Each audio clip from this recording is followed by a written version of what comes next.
katanya kan Gusti Allah itu yang menggerakkan hati manusia. Terus kalau kayak kita gini LC, itu suka sama suami orang gimana itu? Bismillahirrahmanirrahim. Assalamualaikum warahmatullahi wabarakatuh. Alhamdulillahirabbil alamin. Allahumma salli wa sallim wa barik ala sayyidina Muhammad wa ala ali sayyidina Muhammad. Amma ba'd. Tuan-tuan dan puan-puan yang mulia dimanapun berada, insyaallah kami doakan mudah-mudahan Tuhan kami dan kita semua insyaallah selalu dalam keadaan rahayu dan sejahtera, baik di dunia maupun di akhirat kelak. Amin ya rabbal alamin. Ada sebuah video yang dikirimkan daripada saudara kami yang mulia, dan beliau bertanya, Kang Sukma, bagaimana cara memahami ini? Bagaimana cara menyikapi ini? Baik. Dalam video tersebut ada sebuah pernyataan ya, yang menyampaikan bahwa yang menggerakkan hati seseorang adalah Allah Subhanahu wa Ta'ala. Baik. Untuk memahami konsep ini, pertama-tama kita harus membaginya menggunakan dua sudut pandang. Sudut pandang pertama adalah sudut pandang hakikat. Sudut pandang yang kedua adalah sudut pandang syariat. Jadi harus menggunakan dua sudut pandang. Sudut pandang syariat dan sudut pandang hakikat. Baik. Tentu kita semua mengetahui bahwa tidak ada segala sesuatu yang bisa bergerak, yang kuasa, kecuali digerakkan atau diizinkan oleh Allah Subhanahu wa Ta'ala. La haula wa la quwwata illa billahil aliyil azim. Tidak ada satupun daun yang jatuh dari rantingnya kecuali Allah yang kehendaki, kecuali Allah yang izinkan untuk jatuh daun tersebut. Jadi Allah Subhanahu wa Ta'ala kuasa di atas segala-galanya. Allah mengetahui segala-galanya. Baik. Pertama, kita menggunakan sudut pandang hakikat. Sudut pandang hakikat ini berbicara tentang makna yang sebenar-benarnya dan tidak berbicara hukum. Jadi makna hakikatnya yang sebenar-benarnya. Baik. Siapakah yang menggerakkan hati seseorang? Tidak bergerak jasad. Tidak bergerak jasad jika tidak terbit niat dari hati. Ya. Tidak terbit niat dari hati kalau dia tidak sadar. Tidak dia sadar kalau dia tidak hidup. Artinya di sana ada jasad, ada hati, ada jiwa, ada ruh. Tidak bergerak jasad apabila tidak terbit niat dari hati. Tidak terbit niat dari hati kalau dia nggak sadar, dia nggak berjiwa. Dia tidak bisa berjiwa kalau tidak memiliki ruh. Ruh digerakkan oleh kudrat iradat. Kudrat iradat adalah sifat-sifat daripada zatnya Allah Subhanahu wa Ta'ala. Zat menggerakkan sifat kudrat iradat. Kudrat iradat menggerakkan ruh, ruh menggerakkan jiwa, jiwa menggerakkan hati, hati menggerakkan jasad. Ini runtunan suatu perbuatan bisa dilakukan. Baik. Bagaimana jika perbuatannya adalah sesuatu yang salah atau sesuatu yang benar?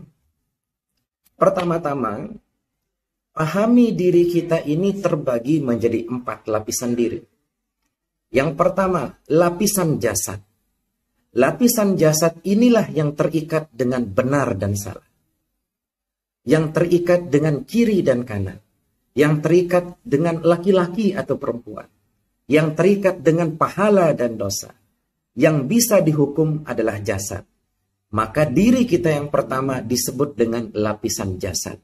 kaidah lapisan jasad inilah kaidahnya adalah kaidah syariat, yaitu kaidah benar dan salah. Ini diri jasad. Lapisan kedua adalah diri hati kita, diri perasaan kita. Nah, diri perasaan kita ini berbicara tentang niat, ya, berbicara tentang niat. Kaidah diri hati ini adalah kaidah ilmu tarekat. Ya. Yang ketiga, diri jiwa kita. Diri jiwa kita ini adalah nafs, adalah kesadaran kita. Kaidah dalam diri jiwa kita adalah kaidah hakikat. Dan yang terakhir adalah diri ruh kita. Kaidahnya adalah kaidah ma'rifat. Baik. Bagaimana jika kehendak itu adalah sesuatu yang benar atau sesuatu yang salah? Pertama-tama, perlu kita pahami bahwa Allah Subhanahu wa Ta'ala adalah qiyamuhu ta'ala binafsih. Allah Ta'ala itu berdiri sendiri. Berdiri sendiri, laisa kamislihi syai'.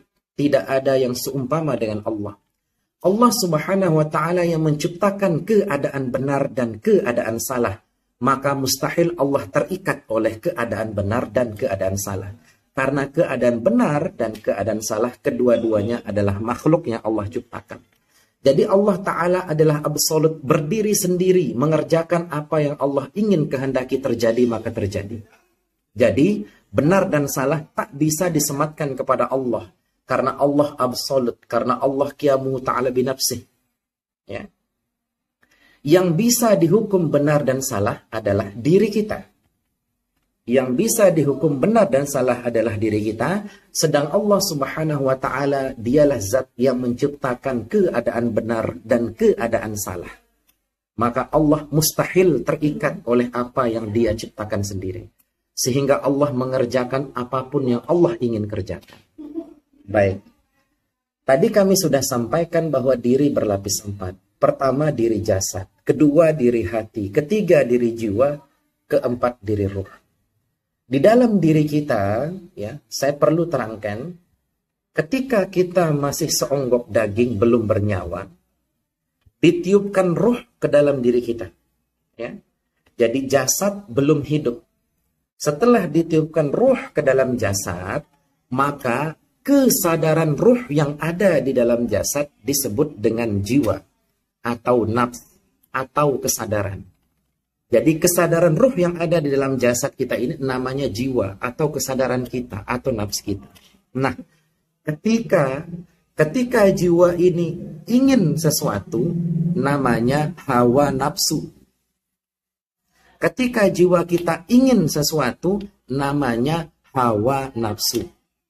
Ketika jiwa ini mempertimbangkan sesuatu, namanya akal. Namanya akal. Ketika jiwa mempertimbangkan sesuatu, namanya akal. Baik. Allah Ta'ala yang menggerakkan hati seseorang. Ya, Allah Ta'ala menggerakkan hati seseorang. Bagaimana jika hati kita mencintai istri orang? Bagaimana jika hati kita mencintai suami orang? Seperti yang saya sampaikan tadi, Allah tidak terikat dengan benar dan salah. Karena keadaan benar dan salah, kedua-duanya Allah ciptakan. Yang terikat dengan benar dan salah adalah diri kita. Ya. Ketika terbit rasa cinta dalam hati kita, lalu terbit rasa cinta itu adalah alamat yang salah, kita mencintai istri orang, kita mencintai suami orang, maka ketika kita mengedepankan keinginan jiwa kita, maka itu disebut hawa nafsu. Tapi ketika kita mengedepankan akal kita, maka itu disebut orang yang beriman, mengikuti akalnya. Baik. Ketika kita mencintai istri orang atau suami orang, ketika cinta itu masih di dalam rasa, maka belum bisa dihukum. Tetapi ketika cinta itu berbuah sebuah tindakan fisik, jadi fisiknya bergerak, chat istri orang, ngajak ketemuan, ngajakin ke hotel, menggunakan jasad, maka itu terhukum. Seperti yang saya sampaikan tadi, Kaidah jasad adalah kaidah syariat, kaidah hukum, kaidah benar dan salah. Maka yang dihukum adalah jasadnya. Kalau dia mencuri, yang dipenjara itu jasadnya, yang dihukum jasadnya. Kalau dia berzina, yang dihukum jasadnya. Kita tidak menghukum dia akan masuk surga atau neraka. Karena surga dan neraka itu hak mutlak Allah. Tetapi kita menghukum jasadnya. Jasadnya yang salah. Maka kita hukum jasadnya. Maka artinya apa? Apapun yang terjadi, baik itu benar atau salah, semua atas izin Allah. Ya.